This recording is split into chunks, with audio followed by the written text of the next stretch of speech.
आज मैं आप लोगों को रचना के आधार पर वाक्य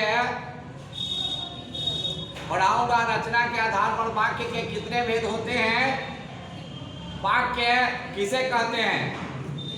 योग्यता, आकांक्षा और आसक्ति से युक्त पदों के समूह को वाक्य कहते हैं और शब्दों के एक सार्थक समूह को ही वाक्य कहते हैं। सार्थक का मतलब होता है अर्थ रखने वाला, यानी शब्दों का ऐसा समूह जिससे कोई अर्थ निकल रहा हो वह वाक्य कहलाता है। जैसे मोहन गीता पढ़ता है। परिभाषित शब्दों में शब्दों का वह सार्थक समूह जो किसी न किसी भाव अथवा विचार को प्रकट करता है वाक्य कहलाता है। रचना के आधार पर वाक्य के 3 भेद होते हैं और अर्थ के आधार पर वाक्य के 8 भेद होते हैं। आप लोगों को रचना के आधार पर ही वाक्य के भेद पढ़ना है, अतः ध्यान से सुने। रचना के आधार पर वाक्य के 3 भेद होते हैं, सरल वाक्य, मिश्र वाक्य और संयुक्त वाक्य। ऐसा वाक्य जिसमें एक कर्ता एवं एक क्रिया होता है, एक उद्देश्य एवं एक विधेय होता है, उसको सरल वाक्य या साधारण वाक्य या सामान्य वाक्य कहते हैं। जैसे आकाश भागता रहता है, राधा बाजार से सामान लाई, महेश नाचता है। अब संयुक्त वाक्य ऐसा वाक्य जिसमें 2 या 2 से अधिक उपवाक्य हो एवं सभी उपवाक्य प्रधान हो, उसे संयुक्त वाक्य कहते हैं। संयुक्त वाक्य में 2 या 2 से अधिक स्वतंत्र उपवाक्य अव्ययों द्वारा संयुक्त होते हैं। ये उपवाक्य एक दूसरे पर आश्रित नहीं होते हैं। योजक चिन्हों के द्वारा, अव्ययों के द्वारा ये वाक्य मिले होते हैं, उन्हें हम संयुक्त वाक्य कहते हैं। संयुक्त वाक्य में 2 या 2 से अधिक स्वतंत्र उपवाक्य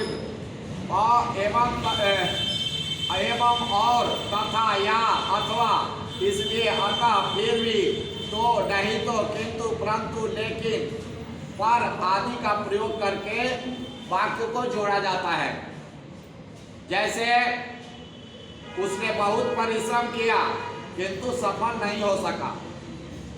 मजदूर मेहनत करता है परंतु उसे लाभ नहीं मिलता। यह संयुक्त वाक्य है। राधा, महेश और मोहन पढ़ता है, खेलता है और गाता भी है। यह संयुक्त वाक्य है। अब मिश्र वाक्य या मिश्रित वाक्य ऐसा वाक्य जिसमें सरल वाक्य के साथ साथ कोई दूसरा उपवाक्य भी हो, मिश्र वाक्य कहलाता है।